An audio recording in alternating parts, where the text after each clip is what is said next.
आप में से बहुत सारे मेरे छोटे भाई बहन कांस्टेबल की तैयारी कर रहे होंगे या करना चाहते होंगे, या कुछ लोग तो ऐसे होंगे जो अभी नोटिफिकेशन का इंतजार कर रहे हैं कि कब नोटिफिकेशन आए, कब हम में एनर्जी जागे, कब हम जागें, कब हम बहुत सारी मेहनत करते हैं 2-3 महीने में सारा सिलेबस कवर करके उन लोगों से आगे निकल जाएंगे जो पहले से तैयारी कर रहे हैं। तो ये भूल है भाई आपकी, और ये एक बेवकूफ़ी वाला कदम होगा अगर आप नोटिफिकेशन का इंतजार कर रहे हैं। तो अगर आपको सिलेक्शन लेना है तो अभी से तैयारी आपको स्टार्ट करनी होगी, क्योंकि आपसे पहले भी बहुत सारे लोग तैयारी कर रहे हैं और वो आपसे आगे निकल जाएंगे जब वो एग्जाम में बैठेंगे लिख के ले लो, क्योंकि उन्होंने आपसे ज़्यादा मेहनत की हुई है। तो अगर आप उन लोगों को बीट करना चाहते हैं या सिलेक्शन लेना चाहते हैं तो सबसे पहले आप अभी से तैयारी करना शुरू करो। हेलो दोस्तों, कैसे हैं आप सब? बहुत सारे लोग मुझे जानते होंगे, बहुत सारे लोग नहीं भी जानते होंगे। अगर जो नहीं जानते हैं उनको मैं बता दूं, मेरा नाम अजय परासर है और मैं कानपुर नगर में पोस्टेड हूं। देखिए, जो लोग कांस्टेबल की तैयारी कर रहे हैं और एक जेन्युइन मोटिवेशन या जेन्युइन डायरेक्शन और जेन्युइन गाइडेंस चाहते हैं, और जो अच्छे पढ़ने वाले लोग हैं जो पढ़ना चाहते हैं और सिलेक्शन लेना चाहते हैं, उन लोगों का बहुत बहुत स्वागत है। और जो केवल फॉर्म फिल करके भीड़ बढ़ाना चाहते हैं उनका यहाँ कोई काम नहीं है, क्योंकि उनको मैं सही गाइडेंस दिखा ही नहीं सकता। जो केवल जेन्युइन पढ़ना चाहते हैं उनका बहुत बहुत स्वागत है। देखिए दोस्तों, जो लोग दलदल से निकल कर आते हैं वही लोग दलदल से निकलने की विधि बता सकते हैं तुम लोगों को। जैसे कि जो अब तुम तैयारी के मोड में हो, तैयारी के फेज में हो, हम भी तैयारी के फेज में थे, हमने तैयारी की है और हम उस दलदल से निकल कर आए हैं, तो मैं बता सकता हूं आपको कि सही गाइडेंस क्या है, सही डायरेक्शन क्या है आपकी। जब लोग तैयारी करना शुरू करते हैं, हम भी थे उस फेज में, जब तैयारी करना शुरू करते हैं तो बच्चे के दिमाग में बहुत सारे कंफ्यूजन होते हैं और वो समझ नहीं पाता कि मैं कवर कहाँ से करूँ, ये वाला सिलेबस कहाँ से कवर करूँ, ये वाला सिलेबस कहाँ से कवर करूँ, और जो बचे हुए टॉपिक्स हैं वो मैं कहाँ से लूँ, ऑफलाइन लूँ, ऑनलाइन लूँ, किस बुक से पढ़ूँ, कहाँ से पढ़ूँ। उन्हीं सभी सवालों का जवाब देने के लिए आगे बहुत सारी वीडियोस आने वाली हैं। देखिए, जो 2021 यूपीएसआई 2021 का जो वैकेंसी चल रही, अभी भी चल रही है, उनमें मैंने बच्चों को बहुत गाइडेंस प्रोवाइड की है, एक अच्छी डायरेक्शन प्रोवाइड की है, उनको एक सही इन्फॉर्मेशन, उनके काम की सारी इन्फॉर्मेशन को प्रोवाइड की है, और वो आज उस स्टेज पर हैं कि अपना मेडिकल कराने के लिए तैयार है। यानी कि 17 अक्टूबर से उनका मेडिकल शुरू हो रहा है। मैं ये नहीं कहता ये मेरे कारण है, नहीं, वो उनकी मेहनत के कारण है। मैंने सिर्फ उनको गाइडेंस किया है, उनको सही डायरेक्शन दिखाया, उनको मोटिवेट किया, बस। और इस चीज का भी पढ़ाई के साथ साथ बहुत इंपॉर्टेंट रोल प्ले करती है ये सारी चीज भी, क्योंकि पढ़ाई के साथ साथ जब ये सारी चीज जुड़ जाती है तो आपकी पढ़ाई दुगनी हो जाती है। बहुत बच्चे ऐसे हैं जो सही डायरेक्शन नहीं ले पाते हैं, कोई इधर भागता है, कोई इधर भागता है, लेकिन सही डायरेक्शन में नहीं जा पाते हैं, इसलिए वो बहुत मेहनत करने के बाद भी सफल नहीं हो पाते हैं। तो अगर सफल होना है तो एक सही डायरेक्शन आपको चूज करनी ही पड़ेगी, और मैं वही काम करूंगा कि आपको गलत डायरेक्शन से उठा के सही डायरेक्शन में ले जाके खड़ा कर दूंगा और बोलूंगा कि ये आपकी सही डायरेक्शन है, आप इधर जाएंगे तो आपको आपकी मंजिल मिल जाएगी। तो अगर आप सब लोग सीरियस स्टूडेंट हैं और सीरियसली तैयारी करना चाहते हैं तो मैं आप सब लोगों को बहुत सारी वीडियोस आगे प्रोवाइड कराऊंगा।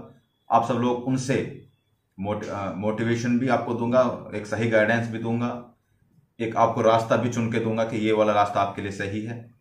बहुत सारे कंफ्यूजन आपके दिमाग में होंगे, उन सारे कंफ्यूजन को क्लियर करूंगा।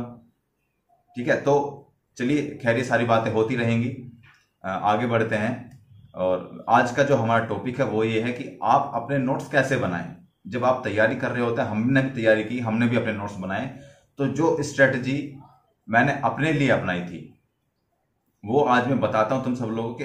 नोट्स बनाना कितना जरूरी होता है एक स्टूडेंट की लाइफ में। विदाउट नोट्स आप पास नहीं कर सकते कोई भी एग्जाम, या आप लिख के ले लो, आप नहीं पास कर सकते। नोट्स बनाने जरूरी होते हैं। और सबसे बड़ी बात, कुछ लोग समझते हैं नोट्स बनाने को टाइम ऑफ वेस्ट समझते हैं, वेस्ट ऑफ टाइम समझते हैं, सॉरी, वेस्ट ऑफ टाइम समझते हैं, और वो भूल जाते हैं कि जब एग्जाम का डे आता है, एग्जाम से 2-3 दिन पहले आता है, तो वो नोट्स नहीं बनाते, वो बुक उठा के देखते हैं। फिर बुक कैसे रिवाइज कर लोगे तुम थोड़ी सी देर में? अगर आपके पास नोट्स होंगे तो आप रिवाइज कर सकते हो, बुक रिवाइज नहीं कर सकते।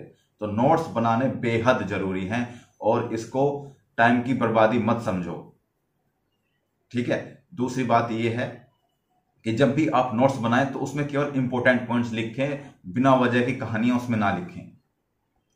कुछ कीवर्ड्स चुने, उन कीवर्ड को देखते तुम्हारी सारी कहानी याद आ जाए, ऐसे कीवर्ड चुने। वो आपके ऊपर निर्भर करता है कि आप कौन से कीवर्ड चुनते हैं। ठीक है। और मेन बात यह है कि जब भी आप नोट्स बनाएं तो छोटे छोटे नोट्स बनाएं, बहुत बड़े बड़े नोट्स ना बनाएं, फिर तो बुक में उन नोट्स में कोई फर्क नहीं रह जाएगा। आप चाहे ऑनलाइन पढ़ रहे हैं, चाहे आप ऑफलाइन पढ़ रहे हैं, चाहे आप बुक से पढ़ रहे हैं, कहीं से पढ़ रहे हैं, नोट्स आपके लिए नेसेसरी है, बहुत नेसेसरी है। ठीक है। तो मैं आपको बता दूं कि नोट्स बनाना भी एक कला होती है। ऐसे नहीं कि कोई भी पूरा का पूरा छाप दिया और वो से कहते हैं आप नोट्स। नहीं, नोट्स बनाना एक कला होती है। एक पूरी बुक को एक 2 4 5 6 10 पन्ने तक में आप समेट देते हैं आपके एग्जाम टाइम के लिए, कि आएंगे एग्जाम टाइम में हम रिवाइज करेंगे और ये हमारे नोट्स हैं, उसको कहते हैं नोट्स। जब भी लिखें नोट्स में, अगला पॉइंट यह है कि जब भी आप नोट्स लिखें तो उसको अट्रैक्टिव बनाएं। मतलब आप अलग अलग कलर के पेन यूज कर सकते हैं। उसमें क्या है कि ये एक साइकोलॉजिकल इफेक्ट होता है कि आपको पढ़ने में अच्छा लगेगा। बहुत लोग ऐसे थे, पता नहीं क्या लिखा है, उनको ही समझ नहीं आता, बहुत सारे लोग ऐसे होते हैं। एक अट्रैक्टिव नोट्स बनाएं, उसमें क्लियर लिखें, साफ हैंड राइटिंग में लिखें, ताकि उसको पढ़ने में मजा आए। देखो आप सब लोग ने कभी ना कभी ये फील किया होगा कि जो साफ हैंड राइटिंग होती है उसको पढ़ने में अलग मजा आता है, तो वो समझ में भी आता है, साइकोलॉजिकल इफेक्ट है। तो एक क्लियर नोट्स बनाएं, थोड़ा अट्रैक्टिव नोट्स बनाएं। दूसरी बात यह है कि आप, बहुत सारे लोग ऐसे हैं कि नोट्स खरीद लेते हैं, किसी के नोट्स ले लेते हैं, उनको पढ़ना स्टार्ट कर दें। ये बहुत गलत है, क्योंकि उन्होंने जो नोट्स बनाए हैं वो अपने हिसाब से बनाए हैं। तुमको नोट्स बनाना है अपने हिसाब से। सबका सोचने का नजरिया, लिखने का तरीका सबका अलग अलग होता है। तो किसी के नोट्स लेके ना उसको पढ़ें, खुद अपने नोट्स बनाएं। ठीक है, यही सबसे बेटर होगा। जब एग्जाम टाइम में आप रिवाइज करोगे तो दूसरों के नोट्स रिवाइज करोगे तो उसने किस हिसाब से लिखा है आपको नहीं पता। आप अपने हिसाब से लिखें, अपने नोट्स बनाएं और आगे बढ़ें। ठीक है, ये होगा। नोट्स को थोड़ा कंसाइज करें, बहुत बड़ा ना लिखें। नोट्स में केवल वो कीवर्ड्स या बहुत छोटे छोटे पॉइंट लिखें ताकि आपको समझ में आ जाए, और ऐसे पॉइंट लिखने हैं ताकि आपको उस टॉपिक का पूरा कहानी समझ में आ जाए, वो 3 4 लाइन पढ़ने से। ऐसे थोड़ा नोट्स बनाएं तो आपके लिए बेहतर होगा, समय की बचत होगी आपके लिए। ठीक है, तो ये सारे पॉइंट थे जो कि आपको नोट्स बनाने के लिए नेसेसरी थे, और बिना नोट्स के आप पास नहीं कर सकते। मैं बात पहले ही बोल चुका हूं, ये बात आप भी समझते होंगे बिल्कुल, ये वाली बात। ठीक है, तो ऐसे ही मैं आप सब लोगों को गाइड करूंगा, ऐसे ही मोटिवेट करूंगा। देखो, मैं बोर्ड लेके यहां नहीं बैठा हूं, मैं फिर से बता दूं, मैं आपको पढ़ाने नहीं आया हूं। पढ़ाने वाले बहुत लोग हैं आपके पास, आप कहीं से ही पढ़ सकते हैं।